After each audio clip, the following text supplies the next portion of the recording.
Well, hello there and welcome back to the channel, basically welcome back to the Legendary Tank series. And as we are going through the Panzer III tanks in the Legendary Tank series, it would be only logical to also cover the Panzer IV tanks alongside of it. So, of course, naturally, we'll start with the Panzer IV-C today. And as I don't want to repeat myself, I already covered what led to this point in the first Panzer III video. So we will start in 1933. When Nazis came to power and Kama secret tank school in Russia was closed. Just as the Panzer III tanks, Germans took everything they have learned there and put it into use. They knew for sure they will need a tank to go against other tanks and another tank as a support vehicle. And it was decided that what would later be known as a Panzer IV is going to be the support one. In 1934, in a secret meeting, these vehicles got a green light to be developed. Once again, we're going back to the Neuberfahrzeug, and as its main gun was a 75mm gun, and the shape of the turret heavily influenced Panzer III's and Panzer IV turrets. But the Neuberfahrzeug was too complicated, and it had a lot of problems. One of the problems was the suspension, and the other one was the engine. So, Germans chose Maybach factory to develop an engine that would be specifically designed as a tank engine, as previous ones were mostly modified aircraft engines, and in the meantime suspension was going to be improved significantly. So as the Panzer III was under a codename ZW, which stands for Zugführerwagen, the future Panzer IV got a name of BW, which stands for Begleitwagen. That translates to an escort vehicle, more or less. So now we are slowly arriving into the year of 1935, in which Germans said that they don't give a f anymore about the Versailles Treaty. That meant that the names were no longer needed to be covering the true purpose of the vehicle. So Begleitwagen was renamed to yeah, and I'm totally going to butcher this one, but the full name of the Panzer IV before it was named the Panzer IV was Kampfwagen 75mm Verschutz Kraftfahrzeug.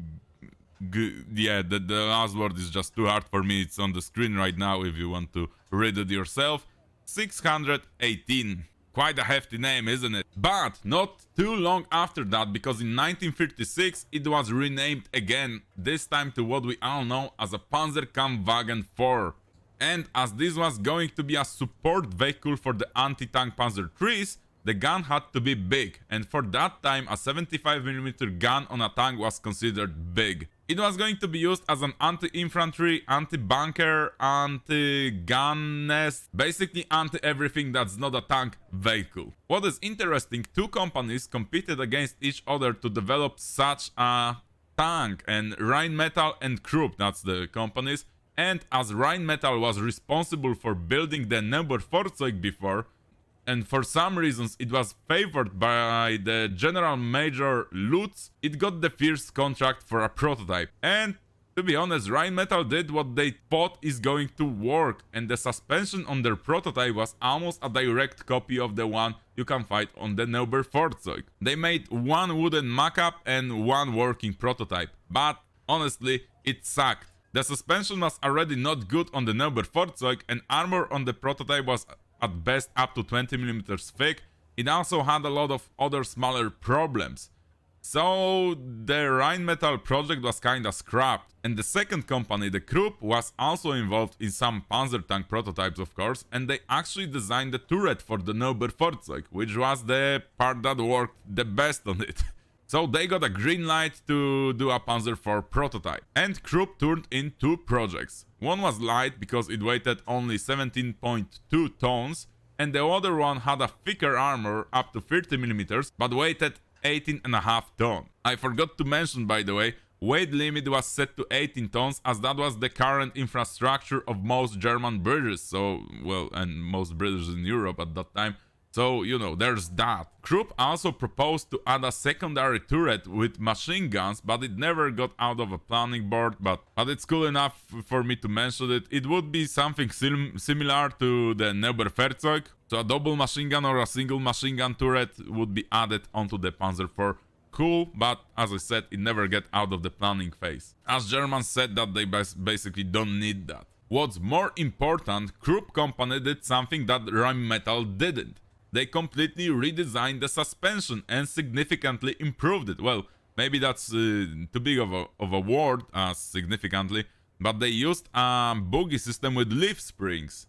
And the road wheels are on leaf springs, basically. So pretty basic, but working. Especially that the tank weighted only around 18 to 19 tons at that time. So the suspension was good enough for that. In April of 1936, first prototype was ready, using 8 small road wheels, and later that year a second prototype with 6 large road wheels was delivered.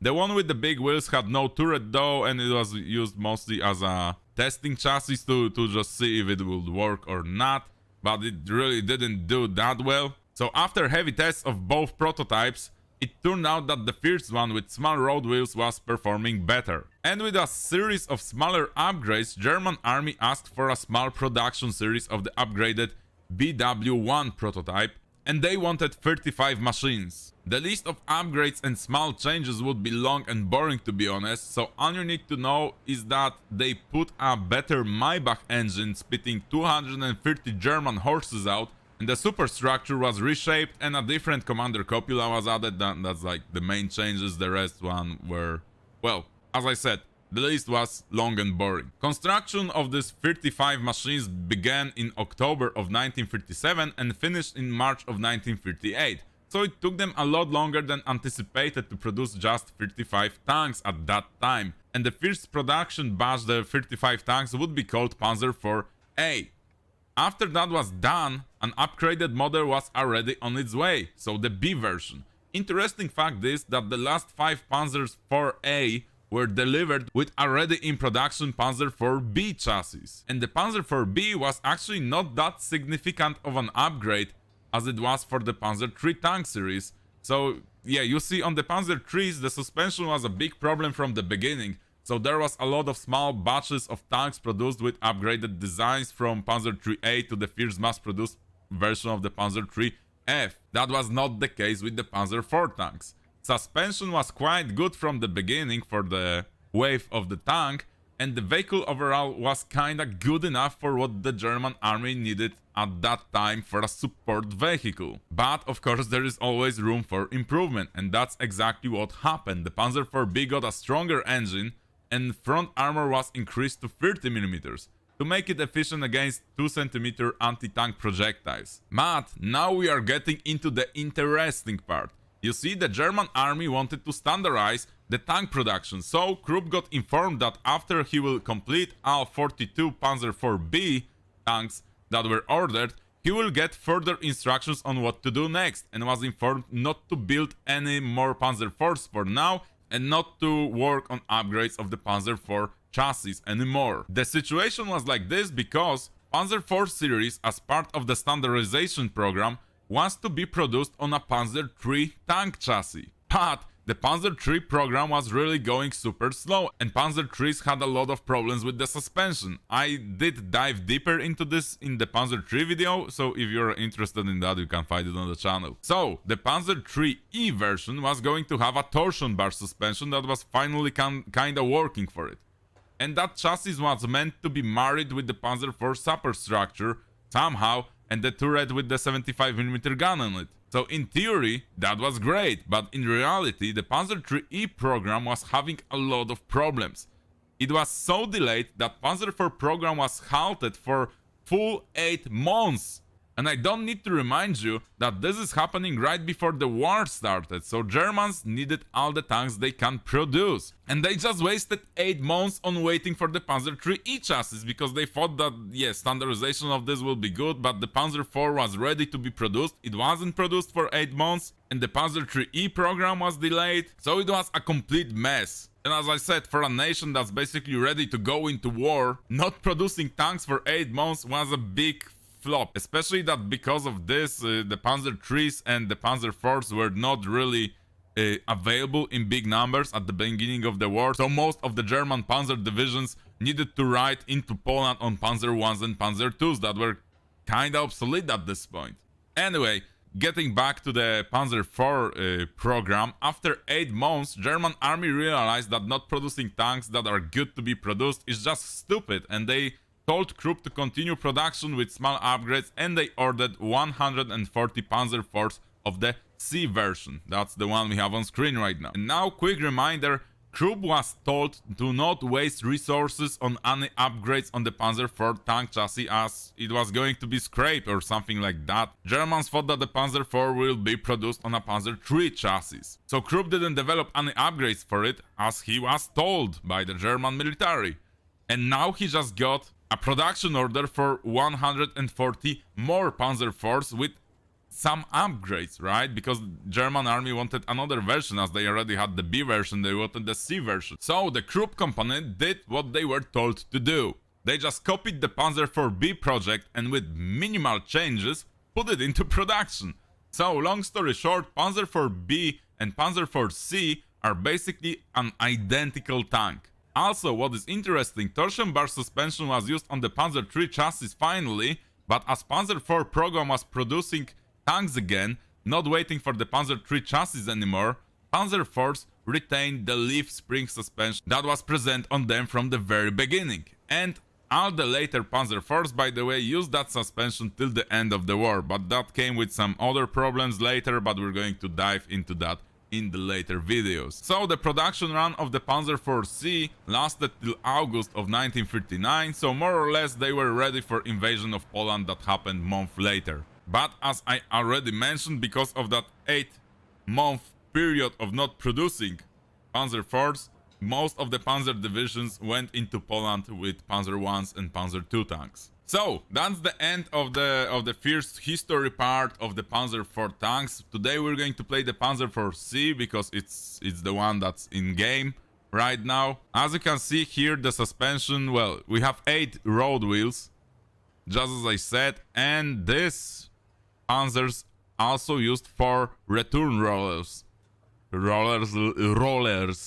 Yeah, and later ones used only 3, but this suspension system didn't get many upgrades after that. Anyway, front armor is 30 mils over here, and the side armor is only 15 millimeters, so that kinda sucks, but this is a 1.3 machine. We have a really powerful gun here, the 75 millimeter KWK-37 gun.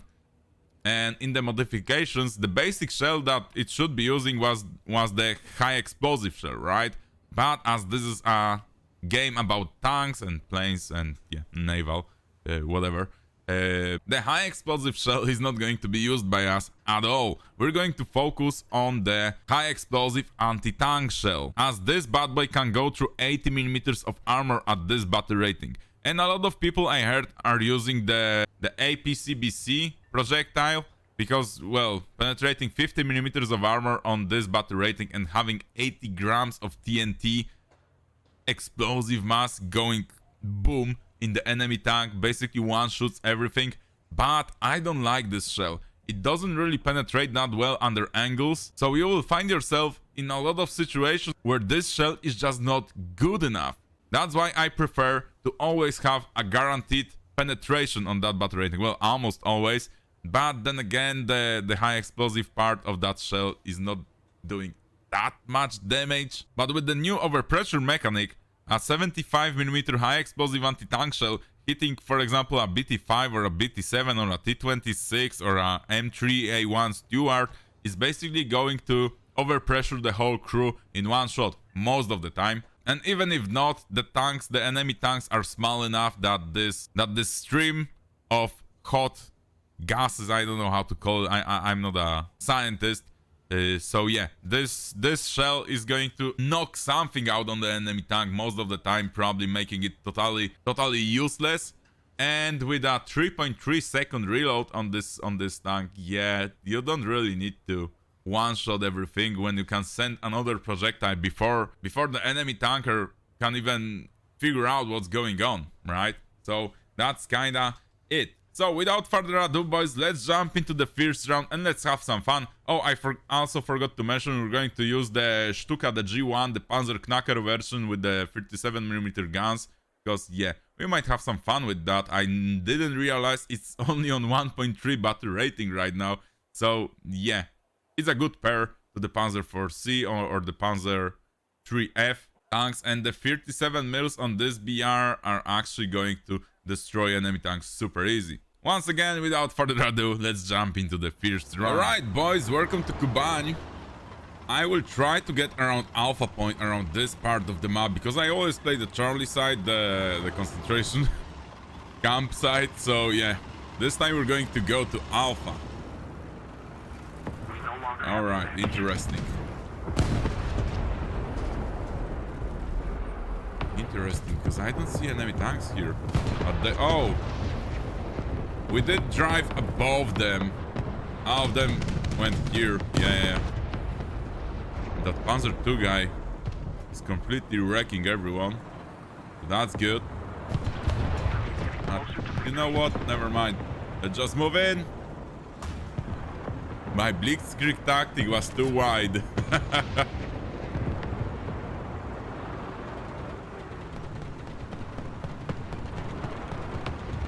I think I just saw a tank.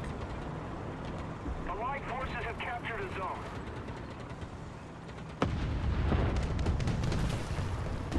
Yeah, right there.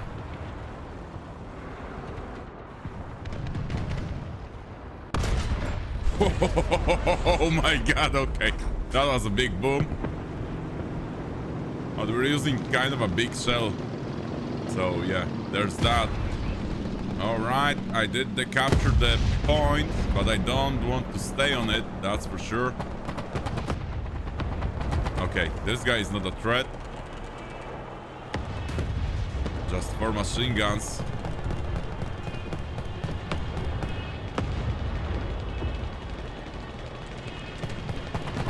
Should we go there though?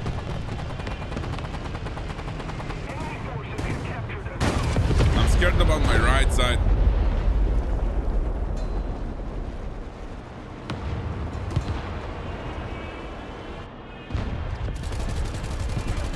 Alright. Anti-air truck is down. What else? Come on, come on, come on. Where are the enemy tanks? This guy's dead. I'm overextending myself here too much. I cannot find any enemy tanks. I think the Charlie point has a big problem. So we're going to Charlie after all. Yeah, that's kind of why I don't play on this side of the map too often. Not a lot is happening here most of the time.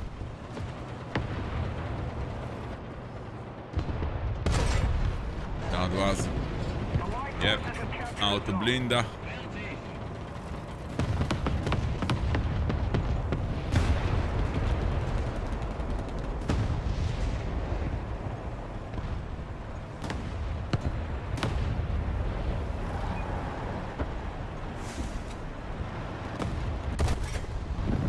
Okay, that got him scared, that's for sure.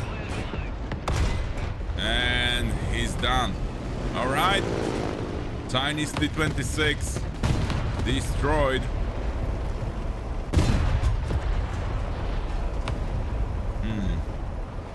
Right, Kachi.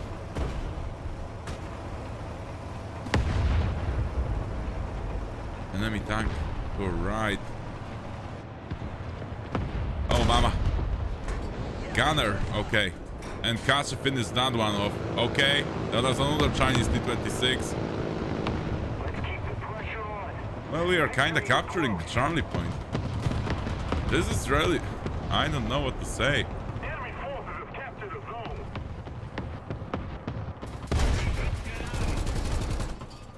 Yeah, I wanted to maybe finish him with one tap, but just like that. That was exactly what I tried to do. You see, a lot of people is just trying to attack this point.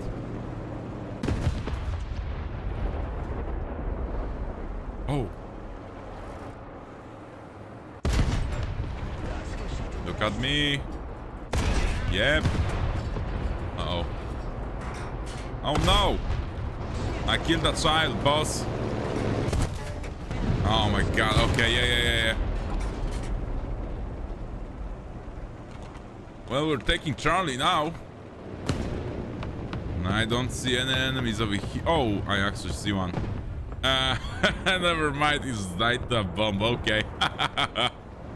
Yeah, we definitely want to move down this road and not that one. That's way too open over there.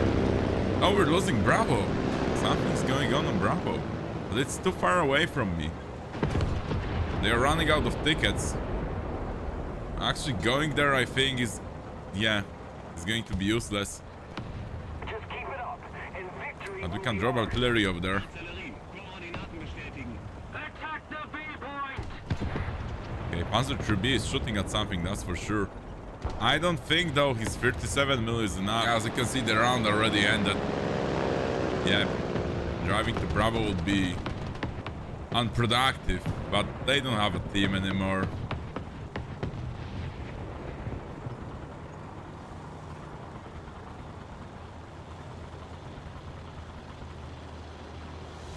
Alright, so that went pretty well, that's for sure. Alright, welcome to Poland. Yeah, bit 7M go. Alright, I don't see any enemy tanks here yet. But you know, it's interesting, that's for sure. Okay.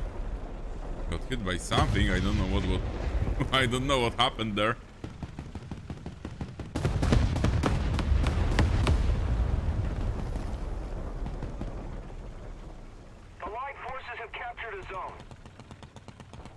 Alright, seems like the Bravo point is all ours here.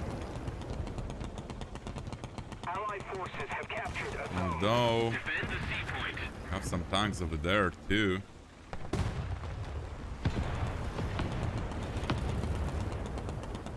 I don't know. Fire at the machine gun?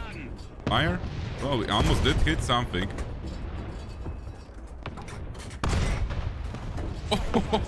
Okay. Yep. Oh my god, gunwater does a 75 shell. Oh my god, that's a perfect shot, man. Yeah, I overextended to the right side. Oh my god, that was a perfect shot. Nice one, mate, but I have enough points now for the flying tank buster, Panzerknacker, or whatever it was called by the Germans. Oh, they are capturing the Charlie point. I don't really want to kill the guy on Charlie. That's the one that took me out. Yeah, they got him. The guy on Charlie is dead. Well, at least the one that took me out. Why are we extending through this field? Enemy forces have captured a zone. Interesting choices, team. Interesting choices. All right. We have a bogey on Bravo. I don't see him. Oh, he's behind the building right there. And he's dead. Okay. Ouch. Okay. That was fun. That was fun.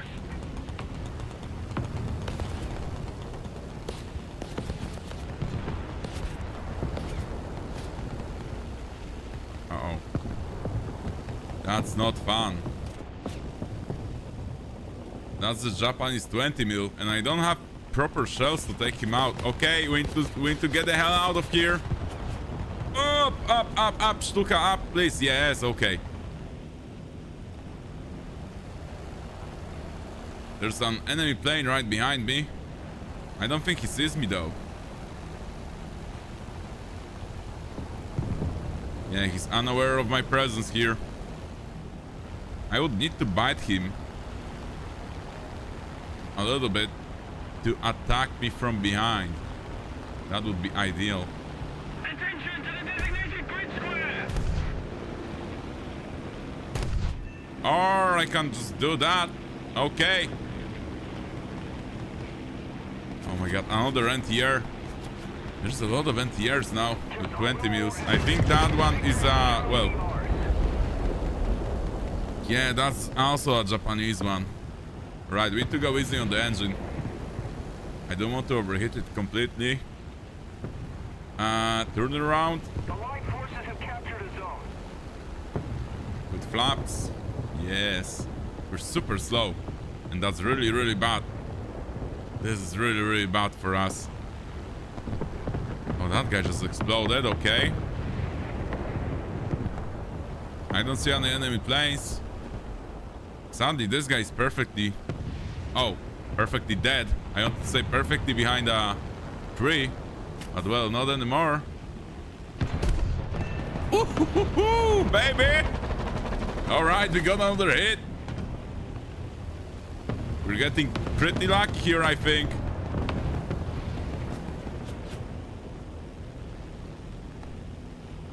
Alright, we can try to turn around.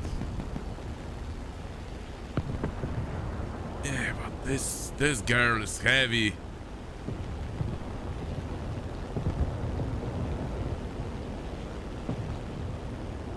Right, seems like we got everyone around this part of town and into their spawn.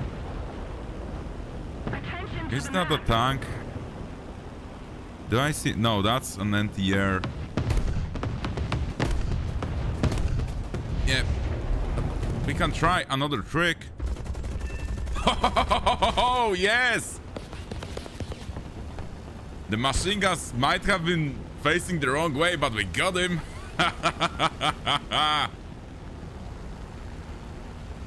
Sztukas over Poland, man. Sztukas over Poland.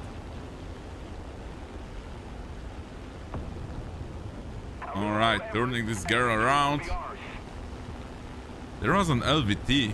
I definitely seen an LVT somewhere over there. It's a big target, but I completely lost him right now. Oh, he's there. Okay. Well. Oh, enemy plane.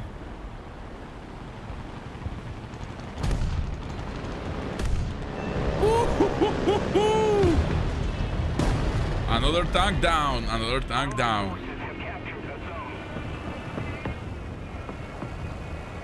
And there's another Stuka in the air. That's an F3F biplane. I really don't want to attack that. Oh, I see a tank, but approaching from the front is not the greatest idea. And I'm out of 37 mils. Well, he's immobilized. Oh, the F3F got destroyed. Okay. And we got a kill assist on the Chihakai. Okay. I think we did enough here. Well, I definitely did spend more time in the Stuka.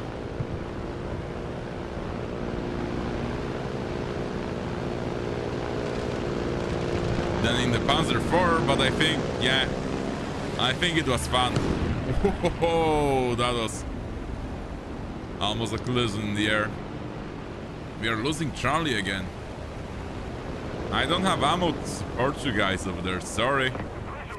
Yeah, okay, not a lot of kills this time, but I had a lot of fun, so there's that. Alright, so the Panzer IV-C is a good vehicle, especially on the very beginning of the game. You kinda don't feel it because you will probably die a lot of times, and using this gun actually takes a lot of getting used to, because the muzzle velocity is really bad, man. I mean, it's a short 75 that was used mostly with HE to support the infantry, of course, and 30mm of armor are not enough to protect you properly. Even when you angle a little bit, that's the problem with the Panzer IV series. You cannot really angle, because if you angle here a little bit, you're exposing this part that has even less armor. So getting a couple millimeters of armor and angle in a Panzer IV, yeah, really bad idea, to be honest, because then, as I said, you're overexposing this, and this problem goes to all Panzer IVs in the game. Let's take the latest one. Let's take the G, for example. The J one. So as you can see, armor here is up to 80mm in the last series, and you have also this extra tracks, so it actually goes to around 100 at places. But as soon as you angle just a little bit, there's your side, man. 46mm only. So yeah, not a good idea to angle a Panzer IV. Anyway, thank you for watching, guys. I hope you liked the history part, because yeah, I'm really putting a lot of time into researching these things and writing a proper script to say everything I really want to say about these tanks without making this way longer than it should be. So yeah, once again, I'm asking for your opinions in the comments, and I hope to see you in the next one. Cheers!